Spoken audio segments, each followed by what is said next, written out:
Nuclear हमले की practice के साथ ही यूक्रेन में महाताबी का ट्रेलर भी दिखा है। महातबाही के साथ साथ जंग के मैदान में रूस को जब जब मात मिलती है, यूक्रेन में एक जलजला सा आता है।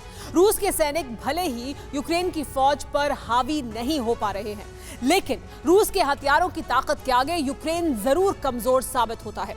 खेरसोन में हारने के बाद से यूक्रेन पर मिसाइलों का प्रहार जारी है। पुतिन की बौखलाहट और गुस्से का तापमान इतना हाई है कि रशियन फौज ने एक ही दिन में 100 मिसाइलों से प्रहार किया। अब रशियन फौज लुहांस्क और डोनेस्क में पीछे जा रही है। यहां पुतिन की प्राइवेट आर्मी यानी वैगनर ग्रुप मौजूद है। बौखलाहट में एक बार फिर ऑक्सीजन को जलाने वाली और दम घोंटकर जान लेने वाली थर्मोबैरिक बम का इस्तेमाल हो रहा है। धमाके के साथ धधकता हुआ आग का गोला, हवा में दहकता हुआ बवंडर, ज्वालामुखी की तरह निकलता है काला धुआं और हर ब्लास्ट के बाद कांपने लगती है जमीन।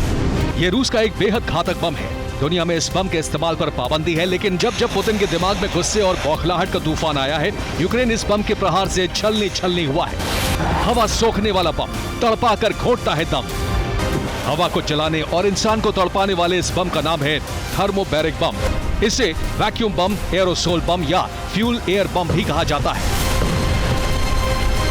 अब आपको बताते हैं कि आखिर थर्मोबैरिक बम इतना घातक क्यों है। थर्मोबैरिक बम के लिए किसी बॉम्बर जेट की जरूरत नहीं। इसे TUS-1 रॉकेट लॉन्चर के जरिए लॉन्च किया जा सकता है। दिखने में ये किसी रॉकेट की तरह ही दिखता है। जमीन पर गिरने से पहले 100 फीट ऊपर ये बम 2 हिस्सों में बंट जाता है। ऊपरी हिस्से में एल्यूमिनियम और मैग्नीशियम जैसी धातुओं के पाउडर के साथ विस्फोटक का मिश्रण होता है। ये मिश्रण हवा में बिखर जाता है। रॉकेट का ऊपरी हिस्सा विस्फोटक के मिश्रण को हवा में फैला देता है।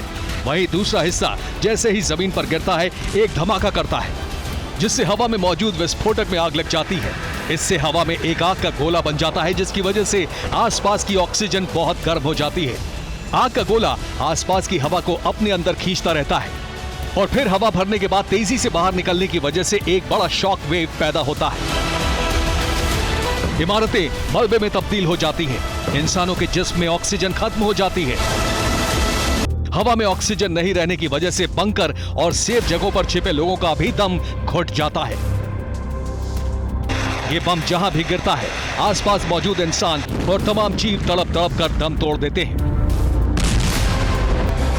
मल्टीपल रॉकेट लॉन्चर इस्तेमाल की वजह से थोड़ी थोड़ी दूरी पर एक साथ कई थर्मोबैरिक बम गिराए जा सकते हैं और एक बहुत बड़े इलाके में मौजूद सैनिकों को मारा जा सकता है।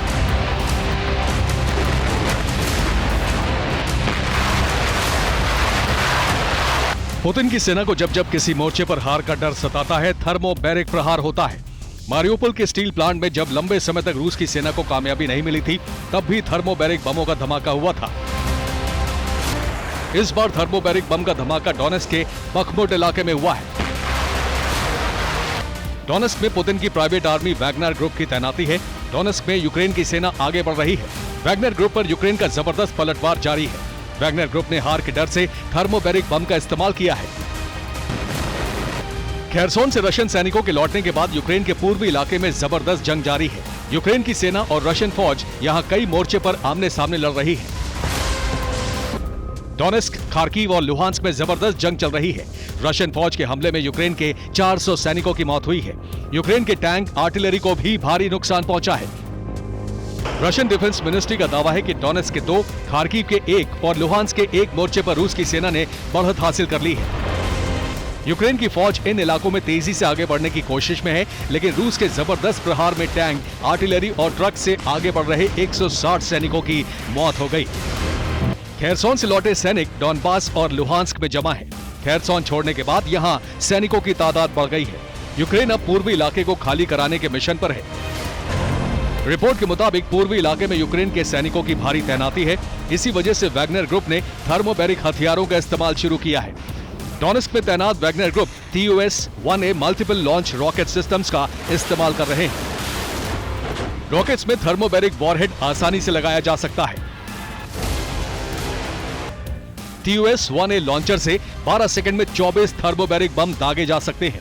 रॉकेट लॉन्चर 3.7 मील दूर तक के टारगेट को हिट कर सकता है। रूस ने जबरदस्त प्रहार से यूक्रेन के 400 सैनिकों को मार दिया है, लेकिन थर्मोबैरिक हथियारों के इस्तेमाल से रूस की हताशा भी जाहिर हो रही है। डोनेस्क और लुहांस्क को लेना अब यूक्रेन का मकसद है। दूसरी तरफ रूस की सेना अगर यहां भी हार जाती है तो ये एक तरह से रूस की हार ही कही जाएगी।